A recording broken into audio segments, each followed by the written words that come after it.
Hello children, now we are going to start with lesson number 4, water safe for drinking. मुलांनो, आज आपण lesson number 4 ला start करूया. Water safe for drinking म्हणजे आपण अशा पाण्याबद्दल आज अभ्यास करणार आहोत जे आपल्या पिण्यासाठी सुरक्षित आहे, सेफ आहे. Okay, try this. Take a glass half full of water. आपल्याला हाफ ग्लास पाण्याचा भरून घ्यायचा आहे, अर्धा glass. Okay, add a spoonful of sugar to it and stir it with a spoon. आता त्या पाण्याच्या ग्लासामध्ये आपल्याला एक चम्मच साखरेचा घालायचा आहे आणि त्याला स्टिअर करायचं आहे. स्टिअर म्हणजे काय, तर आपल्याला ते ढवळायचं आहे. See what change take place. आता काय बदल होणार ते आपण पाहणार आहोत. काय बदल होणार सांगा. जर आपण ढवळलं ते पाणी तर काय दिसणार आपल्याला थोड्या वेळाने, की साखर जी आहे ती त्या ग्लासमधून गायब होऊन जाणार. गायब म्हणजे काय, तर ती पाण्यामध्ये मिक्स होऊन जाणार, पाण्यामध्ये विरघळून जाणार. ओके, आणि पाण्याची चव पण कशी होऊन जाणार, तर गोड होऊन जाणार. ना repeat this experiment with each of the substance mention below.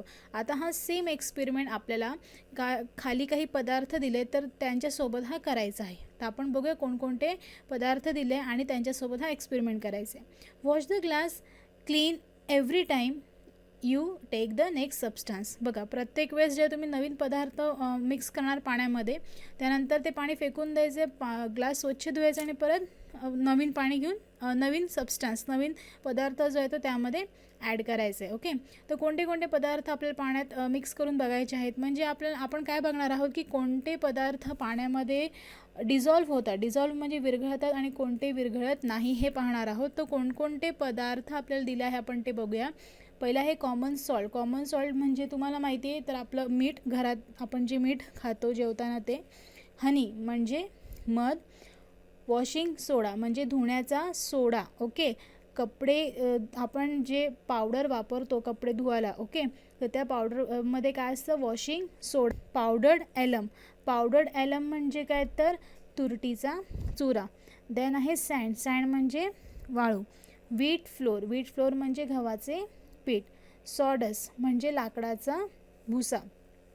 तुम्हाला माहिती आहे आपल्या घरी जेव्हा फर्निचरचं काम असतं त्यावेळेस फर्निचरचं काम चालू असताना आपल्या घरामध्ये खूप असं लाकडाचा भुसा पावडर पडते. ओके, त्याला म्हणतात सॉ डस्ट. नंतर टर्मरिक पावडर म्हणजे हळद आणि अँड सम ऑइल, काही थोडं तेल. हे आपल्याला हे जे पदार्थ आहे प्रत्येक वेळेस आपण नवीन पाण्यामध्ये मिक्स करून बघणार आहे आणि चेक करणार आहे की ते विरघळतात की नाही. तर तुम्ही हा एक्सपेरिमेंट घरी करून बघणार आहात. Okay, what do you see. आपल्याला आता काय दिसतं, sugar, salt, washing soda, alum disappear in the water. बघा, साखर, मीठ, वॉशिंग सोडा आणि तुरटी हे पाण्यामध्ये पूर्णपणे डिसअपियर होऊन जातात, म्हणजे गायब होऊन जातात. They dissolve completely in the water. म्हणजे काय, तर ते पाण्यामध्ये पूर्णपणे विरघळून जातात. But sand, sawdust, turmeric powder, oil do not disappear even on stirring. They do not dissolve. पण वाळू, मग लाकडाचा भुसा, हळद, तेल हे पाण्यामध्ये विरघळत नाही, ते डिसअपियर होत नाही, ते गायब होत नाही, पाण्यामध्ये अजिबात विरघळत नाही. What does this tell us. आता हे काय सांगतं आपल्याला, some substances dissolve in water well some substances do not. म्हणजे काय कळालं, की काही पदार्थ पाण्यामध्ये डिझॉल्व्ह होतात, विरघळतात, आणि काही पदार्थ पाण्यामध्ये विरघळत नाही. The substance that dissolve in water spreads throughout the water. When salt dissolves in water, the water in the container tastes salty. When sugar dissolves, the water tastes sweet. बघा, जो पदार्थ पाण्यामध्ये डिझॉल्व्ह होतो, विरघळतो, म्हणजे काय होतो, तर तो पाण्यामध्ये पूर्णपणे स्प्रेड होतो, पूर्णपणे पसरून जातो, म्हणून पाण्याला त्या पदार्थाची चव येते.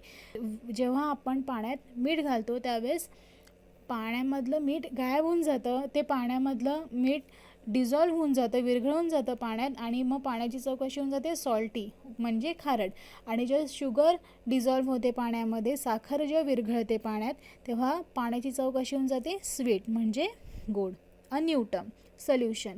When a substance dissolve in water, a mixture of that substance and water is form.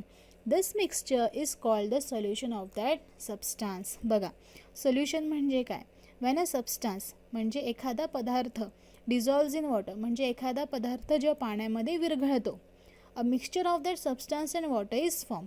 तर एखादा पदार्थ जेव्हा पाण्यात विरघळतो तेव्हा त्या पदार्थाचा आणि पाण्याचं काय तयार होतं, तर एक मिक्सचर तयार होतं. ओके, म्हणजे समजा साखर आहे आणि पाणी आहे, तर साखर हा सबस्टन्स आहे आणि हा सबस्टन्सच्या पाण्यामध्ये विरघळून जातं. त्यावेळेस काय तयार होतं, तर मिक्सचर तयार होतं पाणी आणि त्या साखरेचं, आणि या मिक्सचरला काय म्हणतात, सोल्युशन ऑफ दॅट सबस्टन्स. तर या मिक्सचरला काय म्हणणार आपण, साखर आणि पाणीचं जर आपण घेतलं उदाहरण, तर या मिक्सचरला काय म्हणणार, तर सोल्युशन ऑफ शुगर. ओके, कळालं. आता पुढे काय दिले, if someone gets loose motion we give them a solution of salt and sugar to drink. This solution is called ORS or oral rehydration solution. बघा, जर कोणाला लूज मोशन्स झाले, loose motions म्हणजे काय, तर जुलाब, म्हणजे आपल्याला पातळ शी होते. Okay, we give them a solution of salt and sugar to drink. तर आपण अशा लोकांना मीठ आणि पाण्याचं मिश्रण प्यायला देतो. का प्यायला देतो, कारण बॉडीमधलं पाणी बरंचसं निघून गेलेलं असतं, विकनेस होतं बॉडीमध्ये, आणि साखर आणि मीठ हे असे पदार्थ आहे जे बॉडी लवकर ॲब्झॉर्व करते, लवकर शोषून घेते, त्यामुळे आपल्या बॉडीची एनर्जी मेंटेन राहते, आपल्याला विकनेस जाणवत नाही. म्हणून अशा वेळेस जेव्हा आपल्याला वॉमिट्स होतात की लूज मोशन्स लागतात, त्यावेळेस जास्त करून आपण ORS हे घेतो. तर ORS म्हणजे काय, तर ORSचं फुल फॉर्म काय, oral rehydration solution. Now, a patient in a hospital is sometimes put on saline that is on a solution of salt in water. बघा, कधी कधी पेशंटला, म्हणजे जो व्यक्ती आजारी आहे, पेशंट जो आहे, त्याला सलाईनवरती ठेवतात. तर सलाईन म्हणजे ॲक्च्युली काय असतं, तर सोल्युशन ऑफ सॉल्टचं सोल्युशन असतं ते. Okay, sometimes other medicine may also be given through saline. पण कधी कधी त्या सलाईनमध्ये वेगवेगळे मेडिसिन, म्हणजे इंजेक्शननी त्या सलाईनच्या बॉटलला वेगवेगळे औषधंसुद्धा दिले जातात, इंजेक्ट केले जातात, जेणेकरून ते औषध त्या सलाईन थ्रू त्या पेशंटच्या बॉडीमध्ये जातील. This are example of useful solution. तर हे सगळे युजफुल सोल्युशन्सचे उदाहरण आहेत. Do you know, sea water is salty to taste because it is nothing but a solution of salt that occurs naturally. We cannot use sea water for drinking. बघा, C water म्हणजे काय, समुद्राचं पाणी. हे कसं असतं चवीला, सॉल्टी असतं. का सॉल्टी असतं, कारण ते सी वॉटर काय आहे, तर सोल्युशन ऑफ सॉल्ट आहे, कारण पूर्ण पाण्यामध्ये काय असतं, सॉल्ट असतं, म्हणून सी वॉटर काय आहे, तर सोल्युशन ऑफ सॉल्ट आहे. आणि हे सॉल्ट कसं आहे, दॅट ऑकर नॅचरली, ते नैसर्गिक आहे तिकडे. ओके, कोणी त्यामध्ये मिक्स केलेलं नाही आहे, ते नॅचरल आहे. We can not use sea water for drinking. आपण सी वॉटर जे आहे, समुद्राचं पाणी आहे, ते प्यायला वापरू शकत नाही, कारण ते कसं असतं, खारट असतं. Second point, water of different wells may have different taste. Why is that so? Some substance from the ground dissolve in the water. They give a taste to the well water. But if there is nothing dissolved in water, water has no taste. बघा, तुम्ही पाहिलं असेल की पाण्याला वेगवेगळी चव असते. आता इथे काय दिलं आहे की वॉटर ऑफ डिफरंट वेल्स, वेगवेगळ्या विहिरींच्या पाण्याला चव वेगळी का असते. त्याच्या मागचं कारण काय आहे की तुम्हाला माहिती आहे, पाणी हे जमिनीखालून येत असतं, तर जमिनीतले काही क्षार, काही सॉल्ट्स असतात जे पाण्यामध्ये मिक्स झाले असतात, किंवा काही पदार्थ जे पाण्यामध्ये मिक्स झाले असतात, ते मिक्स झाल्यामुळे पाण्याला एक वेगळीच चव असते. ओके, म्हणून बरेच वेळा तुम्ही पाहिलं असेल, विहिरीच्या पाण्याची चव थोडी वेगळी असते, किंवा प्रत्येक ठिकाणाची चव वेगळी असते. आपण जेव्हा आपल्या जागेमध्ये बदल होतो त्यावेळेससुद्धा आपल्या लक्षात येतं की इथे आपण आलो तर इथल्या पाण्याची टेस्ट वेगळी आहे, तिथल्या पाण्याची टेस्ट वेगळी होती. त्याच्या मागचं कारण की पाण्यामध्ये काही क्षार असतात, ते मिक्स झाले असतात, किंवा काही ठिकाणी नाही होत, तर काही ठिकाणी पाण्याला चव असते, तर काही ठिकाणी पाण्याला चव नसते. Okay, when we remove the lid of soda water bottle. बघा, थर्ड पॉईंट काय दिलं आहे, when we remove the lid of a soda water bottle, bubbles fizz out of it. To make soda water, a gas called carbon dioxide is dissolved in water under a pressure. When the lid is removed, the pressure reduces and the gas bubbles out. बघा, सगळ्यांना माहिती आहे सोडा water bottle सगळ्यांना माहिती आहे. आपण जेव्हा सोड्याच्या बॉटलचं झाकण ओपन करतो त्यावेळेस काय होतं, तर बबल्स माहिती आहे तुम्हाला, ते बबल्स बाहेर येतात. ते असं का होते तर माहिती आहे तुम्हाला? सोडा वॉटर तयार करताना त्याच्यामध्ये खूप प्रेशरने कार्बन डायऑक्साईड गॅस जो आहे तो त्या सोडा वॉटरमध्ये टाकलेला असतो. ओके, ते साधं सोड्याचं पाणी असतं, त्याच्यामध्ये कार्बन डायऑक्साईड नावाचा जो गॅस आहे तो खूप प्रेशरने त्या बॉटलमध्ये भरून पटकन त्याच्यावरती लीड म्हणजे झाकण लावलं असतं, जेणेकरून तो गॅस बाहेर जाणार नाही. पण ज्यावेळेस आपण ते झाकण ओपन करतो त्यावेळेस जो गॅस एवढ्या प्रेशरने जो आतमध्ये गेला आहे तो हळूहळू रिलीज होतो आणि आपल्याला काय तो कोणत्या फॉर्ममध्ये दिसतो तर गॅस फॉर्ममध्ये दिसतो. तुम्ही जे कोल्ड्रिंक्स पितात, ज्या कोल्ड्रिंक्स पिल्याने तुम्हाला ढेकर येते, ओके, तर त्या कोल्ड्रिंक्समध्ये काय असतं तर त्या कोल्ड्रिंक्समध्ये एक नॉर्मल फ्लेवर लिक्विड असतं, साधं पाणी. लाईक आपण खूप सारे प्रोडक्ट्स पाहिले असतील, स्प्राईट म्हणा, लेमनेड म्हणा, त्याच्यामध्ये ते खरं लिंबू पाणीच असतं, पण त्याच्यामध्ये त्यांनी कार्बन डायऑक्साईड टाकलेलं असतं. कार्बन डायऑक्साईड गॅस असतो म्हणून त्याची चव थोडी वेगळी लागते. तुम्ही ऑब्झर्व करा की बरेच खूप वेळानंतर जर तुम्ही पिलं ड्रिंक, समजा तुम्ही ग्लासमध्ये एखादं ड्रिंक ठेवलं आहे, ओके, म्हणजे फॉर एक्झाम्पल तुम्ही स्प्राईट बॉटल स्प्राईट तुम्ही एका ग्लासमध्ये भरून ठेवलं आहे आणि तुम्ही लगेच पित नाही, खूप वेळाने तुम्ही जेव्हा पिता तेव्हा लक्षात येतं तुम्हाला की त्यामधला गॅस जो आहे तो निघून गेला असतो. तर तो कोणता गॅस असतो? Carbon dioxide. आणि ते जे पाणी आहे ते नॉर्मल तुम्हाला लिंबू सरबतसारखंच लागतं. ओके, तर ह्या सगळ्या कोल्ड्रिंक्समध्ये जे पिल्यावरती तुम्हाला ढेकर येतात तर ॲक्च्युली तो कोणता गॅस असतो? Carbon dioxide. म्हणून आपल्याला काय सांगितलं आहे की हे जे कोल्ड्रिंक्स असतात त्यामध्ये कार्बन डायऑक्साईड असल्यामुळे आपण ते ड्रिंक्स घेऊ नये आणि ते बॉडीसाठी अतिशय हानिकारक असतं.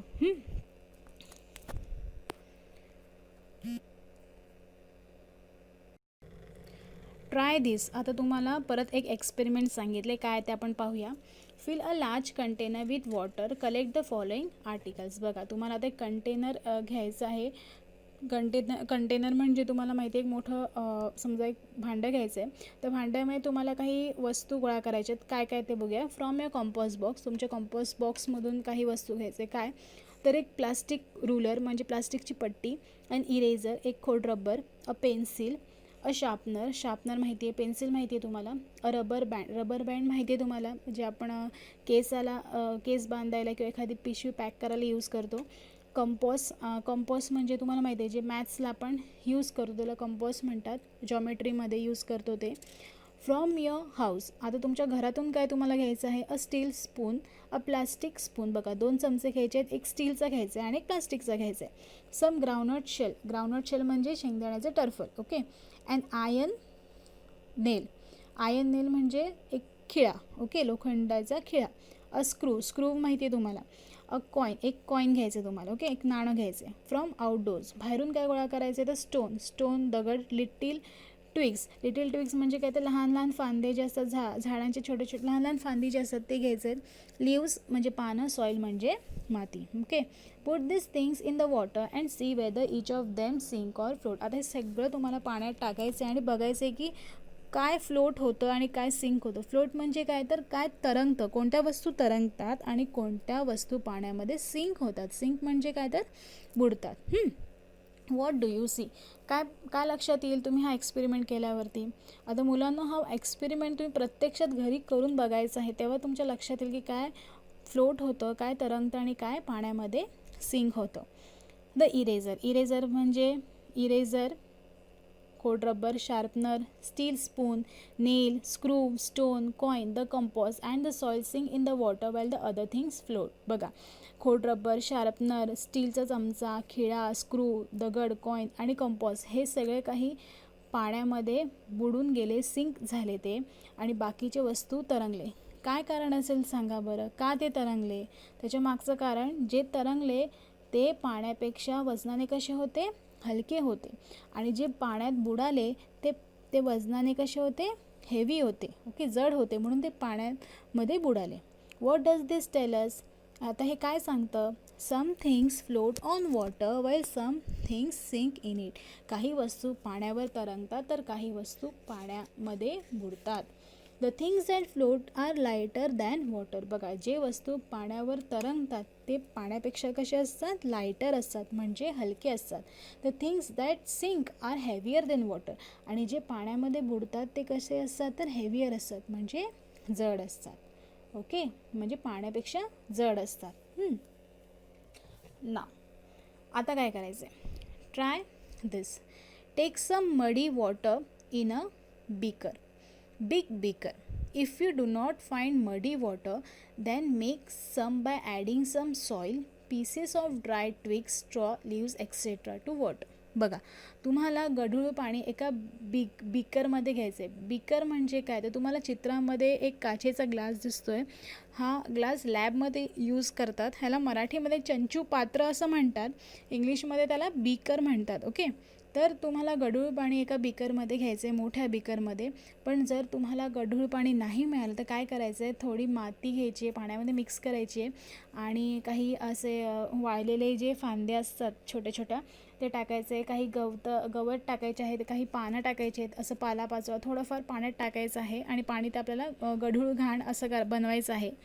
नाव allow this beaker to stand still for 4 or 5 hours. आता या बीकरला, या चंचूपात्राला 4 ते 5 तास तसंच शांत न हलवता ठेवायचं आहे. ओके, आता काय होणार सांगा 4 ते 5 तासांनी. व्हॉट डू यू सी, काय होणार, the particles of soil sink in the water and form a layer or sediment at the bottom. बघा, आता काय होणार, 4 ते 5 तासानंतर काय होणार, तर ती जी माती आहे ती पाण्याखाली बसून जाणार, सिंक होऊन जाणार, पाण्यामध्ये पूर्णपणे खाली बसणार, आणि खाली एक लेअर तयार होणार मातीचा. ओके, त्याला काय म्हणतात, sediment. But twigs and other rubbish float on the water. पण ते जे छोटे छोटे जे फांद्या होत्या, ओके, ते आणि बाकीचे जे घाण तुम्ही टाकलं होतं ते सगळं पाण्याच्या वरती तरंगणार. It takes a long time for the sediment to form. आणि हे जे सेडिमेंट म्हणजे काय, जो गाळ खाली तयार झाला आहे मातीचा, हा तयार व्हायला खूप वेळ लागला, कारण बारीक बारीक कण खाली यायला वेळ लागत असतो. ओके, आणि जे वस्तू जे होत्या बाकीचे, जे कचरा तुम्ही जो घेतला होता, जो पालापाचोळा जे घेतलं होतं, ते फक्त वरती तरंगत आहे.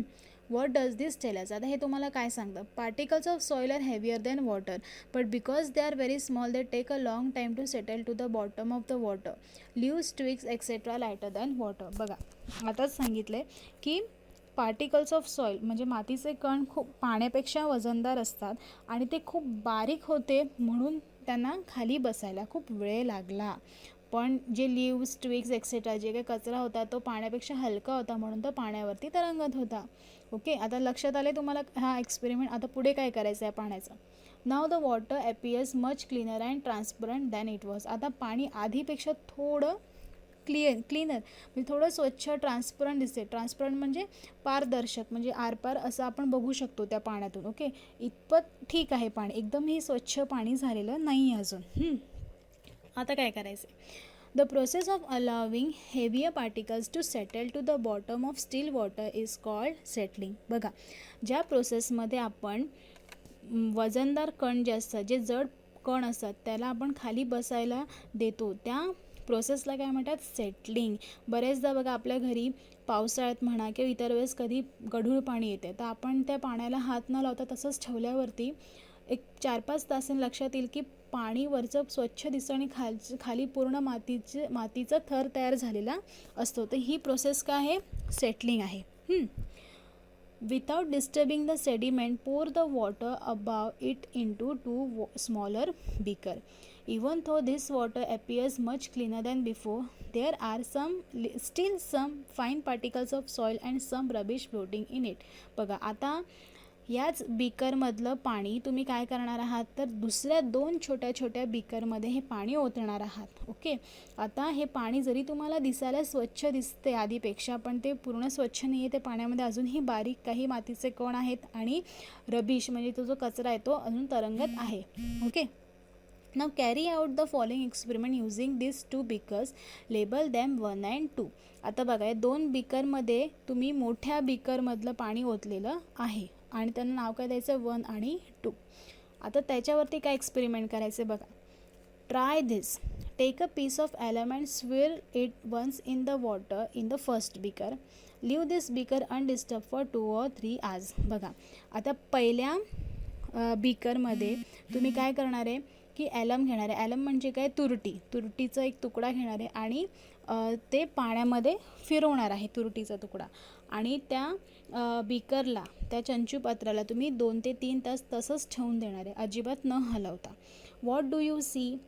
The particles floating in water slowly settle to the bottom and the water in the upper parts become transparent. The twigs and straw will keep floating on the water. बघा आता तुमच्या काय लक्षात येईल, जेव्हा तुम्ही तुरटी फिरवली त्या बीकरवरती, त्या बीकरमध्ये तर तुमच्या काय लक्षात येईल की मातीचे जे कण होते ते हळूहळू बॉटमला सेटल झाले, म्हणजे खाली तळाशी ते सेटल झाले. आता एक लक्षात घ्या, आपण हे जे पाणी घेतलं आहे पहिल्या बीकरमध्ये ते त्या मोठ्या बीकरमधून घेतलं आहे ज्याच्यात खूप घाण होती. आता या दुसऱ्या बीकरमध्ये पाणी आहे पण ते आधीपेक्षा कमी घाण आहे, पण तरी त्याच्यामध्ये मातीचे कण होते. तुरटी फिरवल्याने काय झालं, ते बाकीचे जे कोणते कण राहिलेले होते त्या पाण्यात ते सगळे कण आता खाली बसून गेलेले आहेत आणि जे वरचं पाणी ते सगळं स्वच्छ दिसते, ट्रान्सपरंट दिसते. पण ट्विग्स, स्ट्रॉ म्हणजे जे काड्या ज्या आहेत, काही जे पालापाचोळा जो आहे तो खाली बसत नाही, कारण तो पूर्णपणे हलका आहे. तुरटी काय करते, तर तुरटी जे आपण पाण्यात फिरवतो त्यावेळेस तुरटीचे काही कण जे असतात ते पाण्यामध्ये मिक्स होतात आणि ते त्या सॉईलला, त्या मातीच्या कणांना ते पूर्णपणे खाली ओढून घेतात आणि म्हणून माती खाली बसते आणि पाणी आपलं स्वच्छ होतं, पण खाली मात्र घाण राहते. ओके, तर खालचं पाणी आपण ते यूज करत नाही. हे झालं पहिल्या बीकरमधलं. आता काय लक्षात येईल तुम्हाला की माती तर खाली बसली पण वरती काय तरंगत आहे, तर ते ट्विग्स आणि स्ट्रॉ जे आहे ते वरती तसंच तरंगत आहे. आता दुसऱ्या बीकरमध्ये सुद्धा तेच पाणी आहे मोठ्या बीकरमधलं, तिथे काय केलं आहे आपण ते पण बघणार आहोत. What does this tell us? Swirling alum in water helps the soil particles in muddy water to settle down. बघा आताच सांगितलं की तुरटी फिरवल्याने जे मातीचे कण आहेत ते खाली सेटल डाऊन होतात, म्हणजे खाली बसून जातात. Take another beaker. आता तुम्हाला दुसरा बीकर घ्यायचा आहे. Place a tea strainer over it. Fold a piece of fine cotton cloth into 4 layers. Make it moist and spread it over the strainer. Now pour the water in beaker 2 in a thin stream on the folds of the cloth. बघा आता दुसऱ्या बीकरमध्ये सुद्धा तेच पाणी, ते सुद्धा तसंच गढूळ पाणी आणि त्याच्यावर तसंच ते घाण तरंगत आहे. आता हे पाणी कसं स्वच्छ केलं आपण, पहिलं पाणी कसं स्वच्छ केलं तुरटी फिरून. आता दुसरं पाणी कसं स्वच्छ करणार आहोत आपण, तर आपण एक टी स्ट्रेनर म्हणजे चहाची गाळणी आपली जी असते ती घेणार आहोत. त्या गाळणीमध्ये आपण कॉटनचा एक कपडा ठेवणार आहोत, पण त्याला 4 लेयर असणार, म्हणजे तो घडी केलेला असेल त्याला 4 लेयर्स असणार आहे आणि म्हणजे रुमालासारखं आपण त्याला घडी करणार आहोत आणि त्याला आपण मॉइस्ट करणार आहोत. मॉइस्ट म्हणजे काय, तर त्याला थोडं ओलं करणार आहोत. ओके, आणि तो पूर्णपणे तो जो ओला रुमाल जो आहे कॉटनचा तो आपण त्या गाळणीमध्ये ठेवणार आहोत. आणि आता तर दुसऱ्या बीकरमधलं पाणी आपण आता ओतणार आहोत. तर काय होईल ते आपण बघूया. What will you see? The rubbish and soil particles remain on the cloth. The water collects in the beaker below. It looks transparent. तर काय होईल, पाणी गाळल्यानंतर काय लक्षात येईल की जे कोणते मातीचे कण होते त्या पाण्यामध्ये ते त्या रुमालामध्ये दिसतील तुम्हाला, आणि जे काय कचरा होता तो सुद्धा त्या रुमालामध्ये तेथे येऊन जाईल, आणि जे पाणी जे तुम्हाला नवीन बीकरमध्ये दिसणार आहे ते कसं असणार आहे, ट्रान्सपरंट असणार आहे, स्वच्छ असणार आहे. Okay, What does this tell us? आता हे काय सांगतं, if we strain muddy water it helps to make it clean. This process is called filtration. बघा आपण पहिली प्रोसेस काय पाहिली की ॲलम तुरटी जर पाण्यामध्ये फिरवली तर पाणी स्वच्छ होतं, आणि दुसरी प्रोसेस काय, तर आपण जेव्हा पाणी गाळतो ओके त्यावेळेस त्या प्रोसेसला काय म्हणतात, फिल्ट्रेशन, आणि हे पाणीसुद्धा स्वच्छच असतं. After doing this experiment throw the water into the soil and wash your hands with soap and clean water. हा प्रयोग झाल्यावरती तुम्ही हे पाणी मातीमध्ये म्हणजे झाडांना तुम्ही देणार आहात आणि आपले हात स्वच्छ पाण्याने साबणाने स्वच्छ धुवून घेणार आहात. ओके, आलं लक्षात? आता मुलांना एक सांगा, आपण एवढं एक्सपेरिमेंट केलं, आपण तुरटी फिरवली पाण्यामध्ये, त्यानंतर आपण हे गाळून घेतलं पाणी, तरी ते पाणी पिण्यायोग्य आहे का, ते आपण पुढे धड्यात पाहणार आहोत की खरोखर हे पाणी दिसायला जरी स्वच्छ असलं तरी ते पिण्यायोग्य आहे का.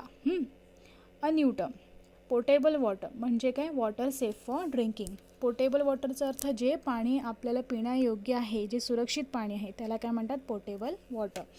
Water that does not endanger our health in any way when we drink it is called safe drinking water or potable water. जे पाणी पिल्याने आपल्याला कोणताच धोका होत नाही, कोणताच त्रास होत नाही, त्या पाण्याला काय म्हणतात, सेफ ड्रिंकिंग वॉटर किंवा पोटेबल वॉटर. ओके, म्हणजे पिण्यायोग्य पाणी. We have seen some methods of making muddy water clean and transparent. However, such water may still not be potable. बघा, आपण आताच मेथड पाहिले की मडी वॉटर कसं स्वच्छ आपण करू शकतो, ट्रान्सपरंट करू शकतो, म्हणजे पारदर्शक करू शकतो. पण हे पाणी पोटेबल असू शकत नाही. पोटेबल म्हणजे ते एकदम पिण्यायोग्य असू शकत नाही. Can you tell, in the rainy season the water of rivers and stream becomes muddy. Why do we not drink that water? बघा, पावसाळ्यामध्ये नद्यांचं पाणी, स्ट्रीम म्हणजे तुम्हाला माहिती आहे जे ओढे असतात त्यांचं पाणी गढूळ होऊन जातं, तर आपण ते का पित नाही, कारण ते स्वच्छ नाही आहे आणि आपण ते पिल्याने आपल्याला त्रास होऊ शकतो, मग आपण ते पाणी पित नाही आहे. when on an excursion if you find that the water of a spring or well there has a bad smell, would you drink it? बघा, तुम्ही जर सहलीला कुठे गेलात, एक्सकर्शन म्हणजे एखाद्या सहलीला कुठे तुम्ही बाहेर गेलात आणि तिथे जर तुम्हाला विहिरीचं पाणी किंवा झऱ्याचं पाणी जे आहे त्याला खूप घाणवास येतो आहे असं जर तुम्हाला आढळलं, तर तुम्ही ते पाणी प्याल का? तर of course not. You are not going to drink that water. Okay, कारण ते पाणी पिल्याने तुम्हाला त्रास होऊ शकतो. Now, water safe for drinking, potable water. Drinking water must be safe for our health.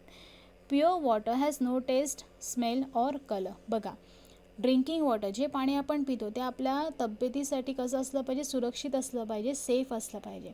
आणि जे पाणी प्युअर आहे म्हणजे जे पाणी शुद्ध आहे, स्वच्छ आहे, त्या पाण्याला टेस्ट नसते, चव नसते, वास नसतो, कलरही नसतो. If water has a colour or a foul smell, जर पाण्याला वास आहे, ओके, फाऊल स्मेल म्हणजे काय, तर घाण वास आहे किंवा असं वेगळं कलर आहे, one must avoid drinking it, तर एखाद्याने ते पाणी पिणं टाळायचं आहे. अवॉइड म्हणजे टाळायचं आहे. इट कॅन मेक अस इल, ते पाणी पिल्याने आपण इल होऊ शकतो, म्हणजे आजारी पडू शकतो. When we get muddy water during the rains we allow it to settle before using it. If necessary we use alum or we filter the water. Its muddiness disappears and the water looks clean and transparent. Can we say that it is now safe for drinking? बघा, पावसाळ्यात जेव्हा आपल्याला गढूळ पाणी येतं त्यावेळेस आपण ते पाणी गाळून घेतो किंवा त्याच्यामध्ये तुरटी फिरवतो, त्याचं मडीनेस जो गढूळपणा आहे तो गायब होऊन जातो, पाणी स्वच्छ दिसतं, पारदर्शक दिसतं. पण ते पाणी पिण्यायोग्य आहे का हे आपण आता बघणार आहोत. Okay, let us learn some more about this. आता न्यूटन तुम्हाला काय दिलं आपण बघूया. मायक्रो, मायक्रो म्हणजे काय, तर व्हेरी व्हेरी स्मॉल. मायक्रोचा अर्थ खूप खूप लहान. ऑर्गॅनिझम म्हणजे अ लिव्हिंग थिंग, सजीव. मायक्रो ऑर्गॅनिझम म्हणजे काय, तर सूक्ष्मजीव. अ living thing that can not be seen by the naked I or even with a magnifying glass. बघा, तर मायक्रो ऑर्गॅनिझम म्हणजे काय, तर एकदम लहान सजीव, सूक्ष्म जीव जो तुमच्या डोळ्यांनी, उघड्या डोळ्यांनी जो तुम्हाला दिसणार नाही आणि तो बघण्यासाठी तुम्हाला मॅग्निफाईंग ग्लास म्हणजे बहिवक्र भिंग, तुम्हाला माहिती आहे आपण त्या भिंगाने आपण बऱ्याचदा खेळत असतो. ओके, त्या भिंगाने आपल्याला एखादी हातावरची रेषसुद्धा मोठी दिसते किंवा आपण जनरली मॅग्निफाईंग ग्लासचा यूज आपण लहान वस्तू मोठे बघण्यासाठी यूज करतो, पण त्याच्याने सुद्धा दिसत नाही. मायक्रोस्कोप, मायक्रोस्कोप म्हणजे काय, an instrument for looking at very very small things which we can not see with eyes or even through a magnifying glass. बघा, मायक्रोस्कोप म्हणजे काय, तर एकदम लहान जे सजीव असतात, जे सूक्ष्मजीव आहेत ते आपण उघड्या डोळ्यांनी बघू शकत नाही, पण या मायक्रोस्कोपने आपण बघू शकतो. ओके, तर मायक्रोस्कोप कशाला यूज करतो, तर हे सूक्ष्मजीव बघण्यासाठी आपण मायक्रोस्कोपचा यूज करतो. आता do you no, If we take a bit of yogurt or a drop of buttermilk on a glass slide and place the slide under a microscope, we see very tiny living things in it. बघा, जर आपण yogurt म्हणजे काय, दही, okay, किंवा a drop of buttermilk म्हणजे काय, ताक. जर तुम्ही ताकाचा एखादा थेंब किंवा दही हे एका ग्लास स्लाईड म्हणजे काचेची एक छोटी स्लाईड असते, एक छोटीशी डिश असते, ओके, स्लाईड असते, आणि त्याच्यावर जर तुम्ही हे थेंब ठेवले आणि मायक्रोस्कोप खाली ती जी डिश आहे छोटीशी ती धरायची. तुम्हाला मायक्रोस्कोप इथे दिसत असेल चित्रामध्ये, तर तुम्हाला त्या थेंबामध्ये खूप बारीक बारीक सजीव दिसतात त्या मायक्रोस्कोपमधून पाहिल्यावरती. They are called micro organism. ते काय आहेत, तर ते आहेत micro organism. This micro organism convert milk into yogurt. आणि ते हेच मायक्रो ऑर्गॅनिझम आहे जे दुधाला कशात रूपांतर करतात, दह्यामध्ये. हे जे मायक्रो ऑर्गॅनिझम्स आहे हे चांगलं कार्य करतात, कारण जे दही तयार झालं आहे ते आपल्या हेल्थसाठी, आपल्या तब्येतीसाठी चांगलं असतं.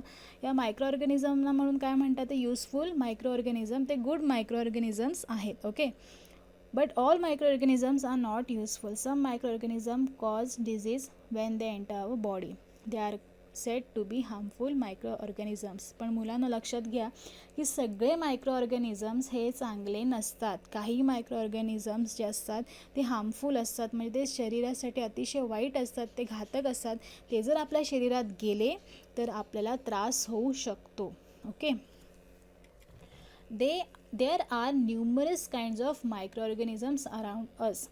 They are in the soil, in water, in air, on rocks, that is anywhere and everywhere. बघा, आपल्या अवतीभोवती हजारो करोडो मायक्रो ऑर्गॅनिझम्स आहेत, पण ते आपल्या डोळ्यांना दिसत नाही. ते मातीमध्ये असतात, पाण्यात असतात, हवेत असतात, खडकावर असतात, इकडे तिकडे सगळीकडे असतात. म्हणून आपल्याला प्रत्येक वेळेस सांगितलं जातं जेवणाआधी हात धुवा, ओके नाही, कारण ते आपल्या पोटात जाऊ नये म्हणून. Even if harmful micro organisms are present in water, we are not be able to see them. बघा, जरी पाण्यामध्ये हार्मफुल मायक्रो ऑर्गॅनिझम असले तरी ते आपल्याला दिसणार नाही. आणि आपण प्रत्येक वेळेस काय मायक्रोस्कोप घेऊन बसणार आहात का? पाणी प्यायला गेलो आणि पहिले आपण मायक्रोस्कोपमध्ये पाणी चेक करणार आणि मग पाणी पिणार, असं आपण करू शकतो का? तर नाही करू शकत. Now, though the water with such microorganisms looks transparent, would it be safe for drinking? मग आता समजा असं पाण्यामध्ये समजा हार्मफुल मायक्रो ऑर्गॅनिझम असतील आणि पाणी तरी स्वच्छच दिसणार आपल्याला, पण ते पाणी सेफ आहे का प्यायला? तर नाही. मग आपण काय करायचं अशा वेळेस, काय आपण करू शकतो? तर एक म्हणजे आजकाल मार्केटमध्ये क्लोरीवॅट नावाचं औषध असतं, ते पाण्यामध्ये मिक्स करायचं, ते टाकून पिऊ शकता तुम्ही. किंवा सगळ्यात बेस्ट मेथड आहे तर पाणी बॉईल करणं. बॉईल म्हणजे पाणी उकळून पिणं. उकळलेल्या पाण्यामध्ये एकही जंतू राहत नाही, पाणी स्वच्छ होऊन जातं आणि तुम्ही ते पाणी पिऊ शकतात. किंवा आजकाल जे वॉटर प्युरिफायर आहेत त्याच्याने सुद्धा पाणी स्वच्छ होतं, ओके. किंवा best way is to boil the water. You may know that during the rainy season we often hear of an outbreak of diarrhea or gastritis. बघा, तुम्ही बहुतेक वेळा पाहिलं असेल की पावसाळ्यामध्ये डायोरिया म्हणजे तुम्हाला लूज मोशन्स लागतात, ओके. तुम्हाला उलट्या, जुलाब असे लागतात. गॅस्ट्रिटिस म्हणजे हा एक असा आजार आहे ज्याच्यामध्ये तुम्हाला गॅसेस होतात, लूज मोशन्स होतात, मळमळ होतं आणि वॉमिटिंग, असे खूप त्रास होतात ह्याच्यामध्ये. आणि गॅस्ट्रिटिस हे जर सुरुवातीलाच आपण त्याच्यावर उपाय केला तर ते लवकर बरं होतं, नाही तर पुढे जाऊन ते खूप धोकादायक असतं. तर ह्याची डायोरिया आणि गॅस्ट्रिटिसची साथ पावसाळ्यामध्ये पसरते. At such times we need to boil the water that has been clean by settling and filtration. अशा वेळेस आपण पाणी उकळून पिलं पाहिजे. पण कोणतं पाणी? तर ते पाणी आधी आपण सेटलिंग या प्रोसेसने स्वच्छ केलं पाहिजे. म्हणजे आधी त्याची घाण खाली बसली पाहिजे पाण्याची, आणि मग स्वच्छ पाणी जे दिसते ते पाणी काढून मग त्याला उकळायचं किंवा फिल्टर करायचं पाणी आधी आणि मग ते उकळायचं. Only then does it become safe for drinking. आणि मग ते पाणी कसं आहे तर तुमच्यासाठी सेफ आहे, सुरक्षित आहे पिण्यासाठी. आणि पाणी उकळायचं कसं? तर ज्या पातेल्यात तुम्ही पाणी ठेवतात उकळायला, तर लगेच 15 मिनिटांनी काही गॅस बंद करायचं नाही किंवा अर्ध्या तासाने गॅस बंद करायचं नाही. पाणी जेव्हा पूर्णपणे उकळायला लागतं, तुम्हाला जे ते बुडबुडे दिसतात का आता पाणी बॉईल व्हायला स्टार्ट झालं आहे, ते जेव्हा स्टार्ट झाल्यावरती 15 ते 20 मिनटं त्याला बॉईल होऊ द्यायचं चांगलं, आणि मग गॅस बंद करायचं. पाणी गरम नाही करायचं, तर पाणी काय करायचं, उकळायला लागल्यानंतर 15 ते 20 मिनटं चांगलं बॉईल झाल्यानंतर गॅस बंद करायचा, जेणेकरून पाण्यामधले जे काय जर्म्स असतील ते सगळे मरून जातील. Okay. Boiling the water kills the micro organisms in it and prevents disease. बघा, बॉइलिंग केल्याने मायक्रो ऑर्गॅनिझम्स जे आहेत, जे बॅड मायक्रो ऑर्गॅनिझम्स आहेत ते सगळे मरून जातात आणि आपल्याला कोणताच आजार होत नाही. Use your brain power. Some substances do not dissolve in water. बघा, जरा डोकं चालवायचे तुम्हाला. काही पदार्थ पाण्यात विरघळत नाही. What could be the advantage of this. तर याचा काय फायदा असू शकतो. बघा, कधी कधी दोन पदार्थ एकमेकांमध्ये मिक्स होऊन जातात. त्यापैकी समजा आपल्याला एक पदार्थ वेगळा काढायचा आहे आणि त्यापैकी जर एक पदार्थ विरघळत असेल पाण्यामध्ये, तर दुसरा पदार्थ आपण इझिली त्यातून सेपरेट करू शकतो. तर हा एक फायदा असू शकतो. ओके. What's the solution. आता काय सोल्युशन आहे, काय उपाय आहे ते आपण पाहूया. Mother had brought some cumin seeds म्हणजे जिरा from the shop, but some sand got mixed with it. Mother wants the jeera seeds clean. बघा, आता आईने बाजारातून जिरा आणले. आता जिरा तुम्हाला माहिती आहे सगळ्यांना, आपण जे स्वयंपाकात वापरतो ते जिरा, आणि त्या जिऱ्यामध्ये काही वाळू मिक्स झालेले आहे आणि आईला आता जिरा पाहिजे. तर तुम्ही कसं जिरा त्यातून वेगळं करणार, काय सोल्युशन असू शकतं बरं. तर सगळ्यात सिम्पल म्हणजे आपण चाळणी घेणार आणि अशी चाळणी घेणार आपण ज्यातून काय पडणार, खाली जिरा पडणार की वाळू पडणार, सांगा बरं. तर आपण अशीच चाळणी घेणार ज्यातून बारीक काय पडणार, वाळू पडणार. म्हणजे चाळणीमध्ये आपण जेव्हा हे मिक्सचर टाकणार आणि जेव्हा आपण त्याला चाळण देणार त्यावेळेस वाळू जी आहे ती खाली पडणार आणि जिरा चाळणीमध्ये राहणार. अशा प्रकारे तुम्ही जिरा वेगळं करू शकता. Okay. What we have learn. आता या पूर्ण लेसनमधून आपल्याला काय शिकायला मिळतं, आपण एक इन शॉर्ट रिवाईज करून घेऊया lesson. Some substances dissolve in water, some substances do not. म्हणजे काही पदार्थ पाण्यात विरघळतात, काही विरघळत नाही. Some things float on water, some sink and settle at the bottom. काही वस्तू पाण्यावरती तरंगतात आणि काही वस्तू पाण्यामध्ये बुडतात आणि खाली सेटल होतात, खाली स्थिर होऊन जातात.